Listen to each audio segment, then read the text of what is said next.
We hebben nu correct het bericht gekregen dat een deel van de leerkrachten die werken op scholen, waarvan sommige mensen denken dat het daar zwaarder is dan op orenplakken, bij meer achterstand binnen dan op orenplakken, om het personeel en de directeur of de schoolleider daarvan eens extra te belenen.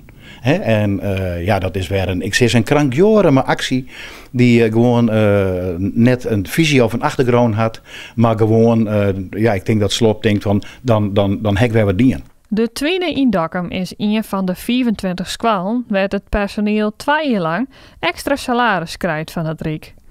Dan zoen je ze de vlaggen ken uit, maar de eerste reactie van Joop Hakse wie het tegenovergestelde. Visieloos landsbestuur. Dat kwam het eerst bij mij op. We hebben een soort landsbestuur wat werkt met een jachtgeweer.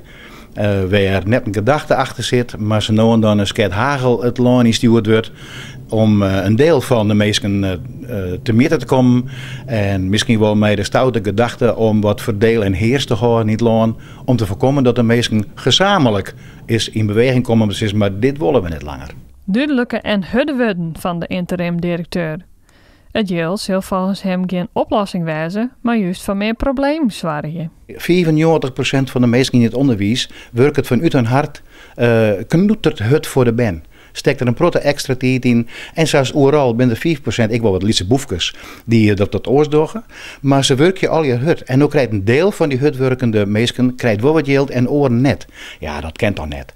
En zeker net als er geen gedachte achter zit. Dit zijn mensen die wat extra's barren. Dat is een €150 misschien in de maand. Dat is hartstikke mooi in het begin. Daar kan je wat mee, maar op een gegeven moment verdwijnt het in de huishoudpot. En dan hoe het 2 jaar, dan stopt het er niet eens. En dan zeggen ze, hey, ik verzeer volle minder. Wat is dat?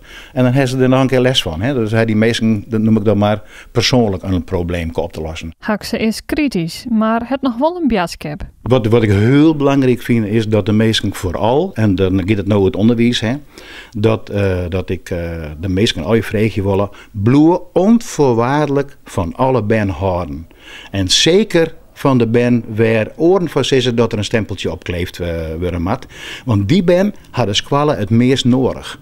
Dus bloeien onvoorwaardelijk. Ik van mijn koor in het onderwijs natuurlijk, op een nette manier, maar vooral van de ben houden.